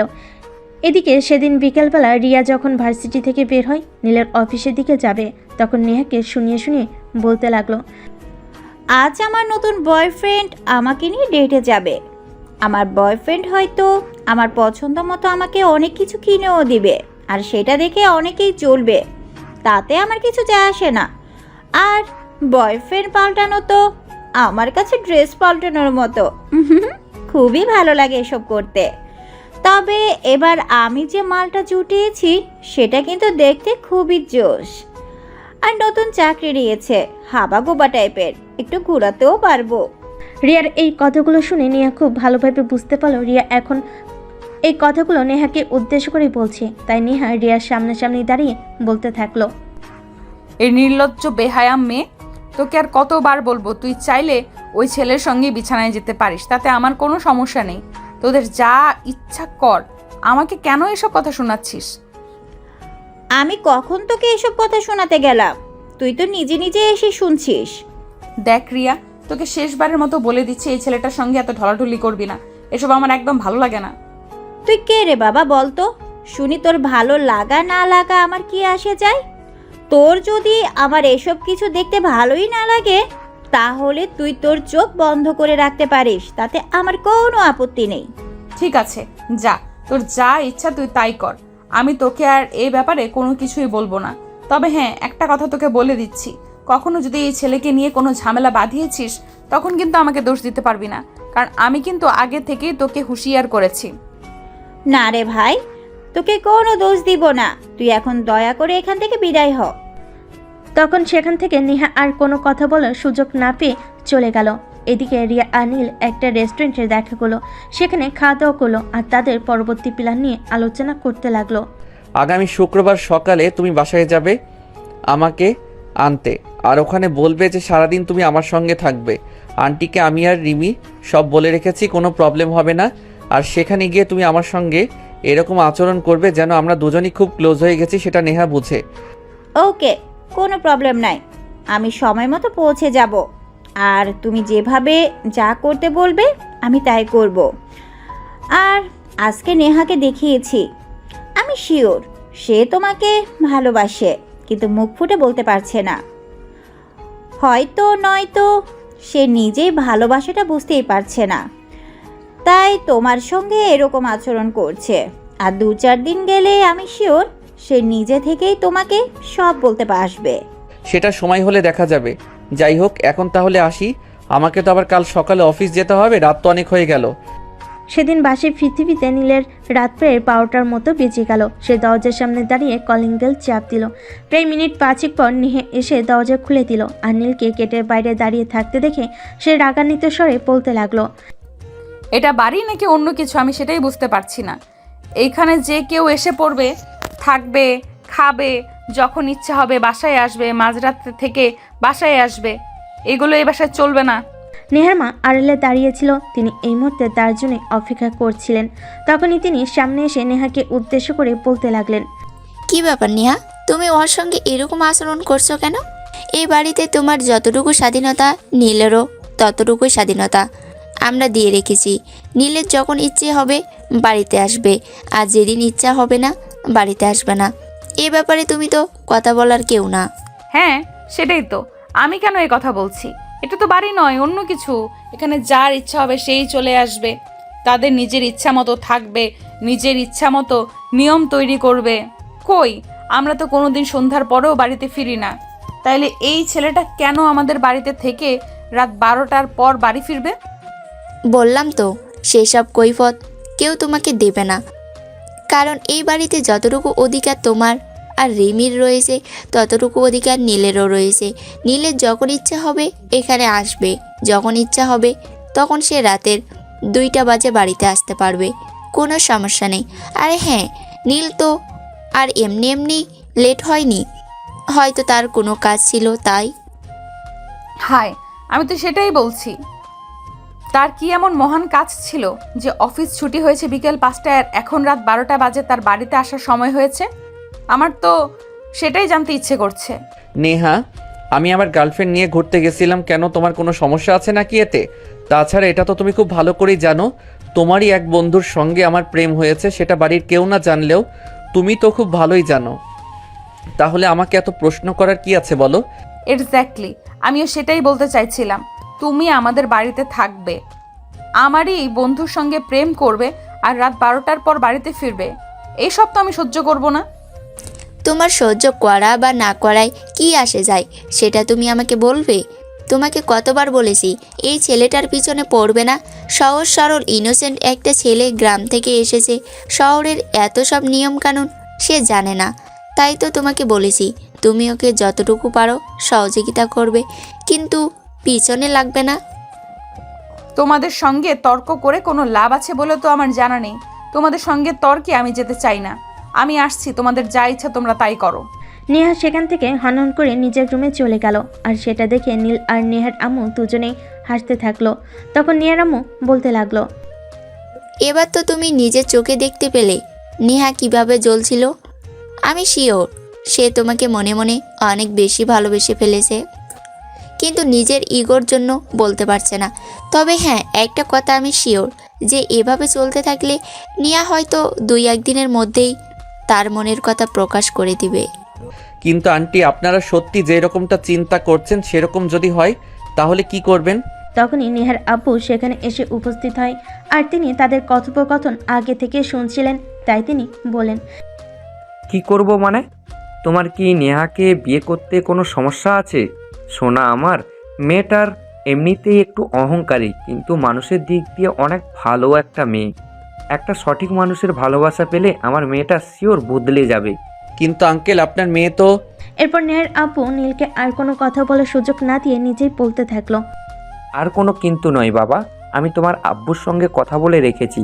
তোমার আব্বু নেহাকে ছোটবেলা থেকেই খুব ভালো করে চিনেন, তাই তোমার আব্বু আর অমত করেনি। তিনি এক কথাই রাজি হয়ে গেছেন তোমার সঙ্গে নেহাকে বিয়ে দিতে। ঠিক আছে আঙ্কেল, কোনো সমস্যা নেই। আপনি আর আমার আব্বু যদি রাজি থাকেন তাহলে আমি বিয়ে করতেই রাজি। এরপর চলে গেল আরও কয়েকটা দিন। আজ শুক্রবার, তাই নীলের বলা কথা মতো রিয়া সকাল সকাল নেহাদের বাড়িতে চলে এসেছে। আর নীলের শিখিয়ে দেওয়া কথাগুলো মতোই কাজ করছে। এই নেহা, নীল কোন রুমে থাকে আমায় একটু দেখিয়ে দিবি? কেন? আমি তোকে সেটা দেখাতে যাব কেন?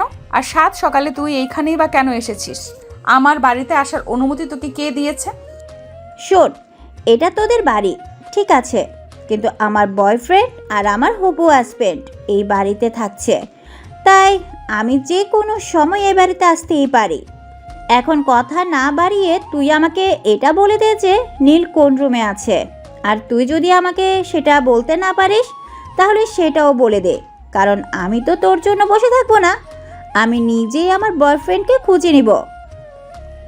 তোর কোনো সাহায্যের প্রয়োজন হবে না।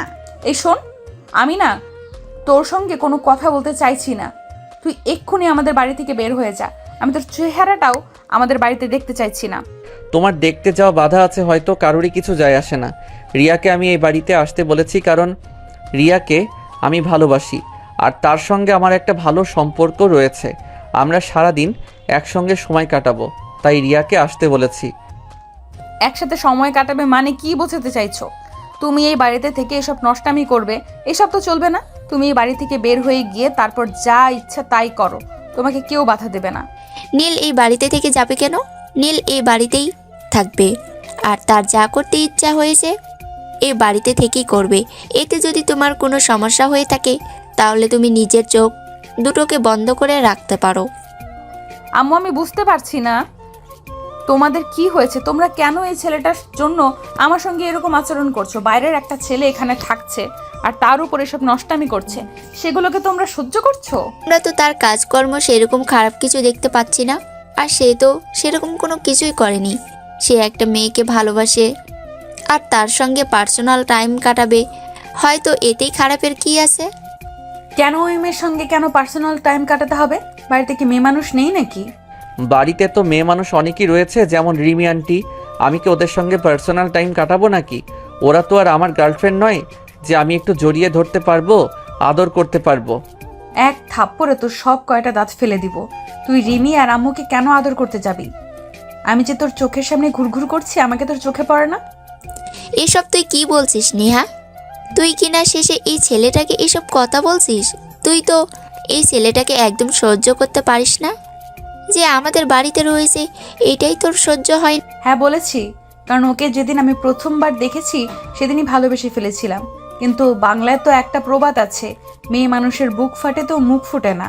আমার বেলাতেও সেটাই হয়েছে। আমি তো ভেবেছিলাম নীল নিজেই এসে আমাকে তার ভালোবাসার কথা বলবে, আমার পেছনে ঘুরঘুর করবে, কিন্তু এই ছেলে তো পুরো অন্যরকম। আমার পেছনে একটুও টাইম ওয়েস্ট করলো না, উল্টো নিজের ডিমান্ড দেখালো। হ্যাঁ, কিন্তু আমার মনের মানুষটা যে এমন আহাম্মক সেটা তো আমি জানতাম না। আমি তো ভেবেছিলাম যে আমার রাগ অভিমান এগুলো বুঝবে, আমাকে সে নিজেই এসে তার ভালোবাসার কথা বলবে, কিন্তু এখনো পর্যন্ত তো সেরকম কোনো কিছুই হলো না। তাই আমি বাধ্য হয়ে নিজেই নিজেকেই বলতে হলো I love you Neel, really love you. আর রিয়া, তুই এক্ষুনি আমাদের বাড়ি থেকে বের হয়ে চলে যা। তুই বন্ধু নামের কলঙ্ক। আরে বাবা, তুই আমাকে কেন দোষারোপ করছিস? আমি আবার কি করলাম? আমি তো তোর বন্ধু ছিলাম, আর বন্ধু হয়ে সারা জীবন থাকতে চাই। আমার ভালোবাসার মানুষকে কেড়ে নেওয়ার চেষ্টা করেছিলি, আর তুই কিনা বলছিস যে তুই আমার বন্ধু হয়ে থাকতে চাস? হাই নেহা, রিয়া তোমার বন্ধু হয়ে থাকতে চাই, সে তোমার ভালোবাসাকে কেড়ে নিতে চায়নি। সে যা করেছে সে সব কিছু আমার আর রিমির কথাই করেছে, কারণ আমরা জানতাম যে তুমি আমাকে ভালোবেসে ফেলেছো, কিন্তু বলতে পারছো না, তাই এইটুকু নাটক আমাদের করতে হয়েছে। তাহলে ক্ষমা করে দিও, তোমার ভালোবাসা প্রকাশে আনার জন্য আমাদের এইটুকু করতেই হয়েছে। তখনই নেহা নীলের শার্টের কলার ধরে বলতে থাকে, ইত্রামি ফাজলামি বাদ দিয়ে এখন আমাকে এইটা বলো যে আমায় বিয়ে কখন করছো? তুমি বললে আজই করতে পারি, আমার কোনো সমস্যা নেই। আর আন্টি আঙ্কেল বাবার সঙ্গে কথা বলে রেখেছেন, বাবা এই বিষয়ে সম্মত আছেন, শুধু তোমার নিজের মুখে বলাটা বাকি ছিল। আমরা সবাই এটা জানতাম যে আজ না হোক কাল তুমি নিজের মুখে আমাকে তোমার ভালোবাসার কথা বলবে, তাই আমরা সবাই মিলে এই প্ল্যানটা করেছিলাম। তার মানে শুধু তুমি, রিমি আর রিয়া নয়, এই পরিবারের সবাই এই বিষয়ে জানতো, আর তোমরা সবাই সব কিছু জেনে শুনে আমার সঙ্গে এরকম করেছো? আচ্ছা ঠিক আছে, সমস্যা নেই, আমিও সময় হলে সুদে আসলে গুনে নিব। অতঃপর এর পরের দিন দুই পরিবারের উপস্থিতি আর সম্মতিতে নীল আর নেহার শুভ বিবাহের কাজ সুসম্পন্ন হয়। এরপর কেটে গেল দীর্ঘ 5 বছর। নীলের একটু শারীরিক সমস্যা ছিল, যার কারণে তাদের কোনো বাচ্চা কাচ্চা হচ্ছিল না। তাই নীল আর নেহার পরিবার মিলে নেহাকে অনেক জায়গায় ডাক্তার দেখায়। অবশেষে তাকে সিঙ্গাপুর চিকিৎসার জন্য নিয়ে যেতে চায়। দেখো, আমার জন্য তোমাদের এত কষ্ট করার কোনো প্রয়োজন নেই। বলছি কি, তুমি আর একটা বিয়ে করে নাও। দেখো, একটা ছেলের জন্য বাবা ডাকটা কতটা আনন্দের সেটা সম্পূর্ণ না বুঝলেও একটু হলেও বুঝি, কারণ আমি তো আমার বাবাকে দেখেছি। তাই প্লিজ, আমাকে মনে হয় চিকিৎসা করিয়ে কোনো লাভ হবে না, তুমি আর একটা বিয়ে করে নাও। চুপ করো, তুমি একদম এসব ফাইজলামো মার্কা কথাবার্তা বলবে না। আল্লাহ চাইলে সবই সম্ভব। আল্লাহ হয়তো চাইছেন আমাদেরকে একটু দেরিতে সন্তান দেবেন, তাই হয়তো তিনি আমাদের ধৈর্যের পরীক্ষা নিচ্ছেন। তাই বলি কি আমাকে আর একটা মেয়েকে বিয়ে করতে হবে নাকি? কখনোই না, আমি এমন কাজ কোনোদিনই করব না। আমি তোমাকে ভালোবাসি আর ভালোবেসে বিয়ে করেছি। তোমার ভালোবাসা আমি অন্য কাউকে দিতে পারবো না। কিন্তু আর কত অপেক্ষা করবে? দীর্ঘ 5টা বছর ধরে তুমি একটু বাবার ডাক শোনার জন্য অপেক্ষা করছো, আর কত অপেক্ষা করবে? তাই বলছি তুমি একটা বিয়ে করে নাও। যদি আর একবার তুমি নিজের মুখ থেকে এই কথাটা উচ্চারণ করেছো, তাহলে কিন্তু আমার চাইতে খারাপ কেউ হবে না, এটা তোমাকে আমি বলে দিলাম। প্রয়োজন হলে আমি বাবা ডাক শুনবো না, প্রয়োজন নেই আমার বাবা ডাক শোনার, কিন্তু তোমাকে আমি হারাতে পারবো না, কারণ তোমাকে যে আমি ভীষণ ভালোবাসি। তোমার ভালোবাসা ছাড়া আমার বেঁচে থাকা সম্ভব নয়। আমি সব কিছু ছাড়া থাকতে পারবো, কিন্তু তোমার ভালোবাসা ছাড়া নয়। অতঃপর পরের সপ্তাহে নেহাকে সিঙ্গাপুর নিয়ে যাওয়া হলো উন্নত চিকিৎসার জন্য। আর সেখানে ডক্টর বলে নেহার মা হতে সম্ভব, কিন্তু দীর্ঘদিন চিকিৎসা নিতে হবে এবং তার খরচ অনেক ব্যয়বহুল। যেসব কথা শুনে নীল ডাক্তারকে বলে, ডাক্তার যত টাকা লাগে লাগুক, আপনি টাকার চিন্তা করবেন না, কিন্তু আমার স্ত্রীর সঠিক ট্রিটমেন্ট চাই। কিন্তু নীল, এত টাকা তুমি কোথায় পাবে? কেন এরকম বলছো? বললাম তো তুমি আমাকে ছেড়ে দাও আর বিয়েটা করে নাও। নেহার মুখ থেকে এই কথাগুলো শুনে নীল ডক্টরের সামনে নেহাকে ঠাস করে একটা চড় মেরে বসলো আর নিজেই বাচ্চা ছেলের মতো কাঁদতে শুরু করলো। প্রায় 2 মিনিট কান্না করার পরে সে নেহাকে নিজের বুকের সঙ্গে জড়িয়ে ধরে বলতে লাগলো, এই টাকা কোথা থেকে আসবে সেটা আমি চিন্তা করব, তোমাকে কেউ চিন্তা করতে বলেনি। আমি তোমাকে ভালোবাসি আর সারা জীবন তোমাকে ভালোবেসে যেতে চাই। তোমার ভালোবাসার কোনো খামতি রাখতে চাই না। কেন এত ভালোবাসো আমায়? আমি তো তোমাকে কম অপমান অপদস্থ করিনি, আর এখন তোমাকে বাবা ডাকটাও শোনাতে পারছি না। তাহলে কেন তুমি আমায় ভালোবাসো, আর কেনই বা ভালোবাসবে? পাগলিরে, ভালোবাসা বলে করে হয় না, ভালোবাসা জাস্ট হয়ে যায়। কখন কার জন্য সেটা বলা যায় না। তোমাকে ভালোবাসি আর সারা জীবন ভালোবাসবো, সেটা যত ঝড় তুফানি আসুক না কেন, আমার ভালোবাসা কখনোই কমবে না। না হয় থাকলাম নিঃসন্তান, কিন্তু তোমার ভালোবাসা তো পাবো, তাতেই আমার চলে যাবে। অতঃপর দুজনে দুজনকে জড়িয়ে ধরে বাচ্চা শিশুদের মতো কান্না করতে থাকে। আল্লাহ চাইলে তাদের একটা সন্তান দান করতে পারে আর তাদের সংসারটাকে একটা সম্পূর্ণ সুখী আর সমৃদ্ধ সংসারে পরিণত করতে পারে। যাই হোক, সব কিছু আল্লাহ তাআলার হাতে। তো ভিউয়ার্স, আপনাদের একটা কথাই বলবো, আমাদের সমাজে এখনো অনেক কুসংস্কার রয়েছে আর অন্ধবিশ্বাস রয়েছে। দেখুন, আমরা তো একটা মানুষকে ভালোবেসে বিয়ে করি, তারপর যখন সে সন্তান দিতে অক্ষম হয় তখন আমরা তাকে অনেক অপমান অবহেলা করি, যেটা তার প্রাপ্য নয়। কারণ সে তো নিজেও নিজের জীবনের ঝুঁকি নিয়ে একটা ছেলেকে বাবার ডাক শোনাতে চেষ্টা করে। আমি আপনাদের একটা কথাই বলতে চাই, দেখুন, যদি কোনো মেয়ের এরকম কোনো প্রবলেম হয়ে থাকে তাহলে তাকে অপমান, অপদস্থ এবং মানসিক লাঞ্ছনা না দিয়ে আমাদের উচিত মেয়েটার পাশে দাঁড়ানো এবং তার সঠিক ট্রিটমেন্ট করানো। ভালো চাইলে 50 বছর পরও যে আমাদের সন্তানের সুখ দিতে পারেন এমন হাজারো প্রমাণ আমাদের সমাজে অহরহ রয়েছে। তাই আমাদের মানসিক চিন্তাধারা বদলানো উচিত এবং আলোর উপর ভরসা রাখা উচিত।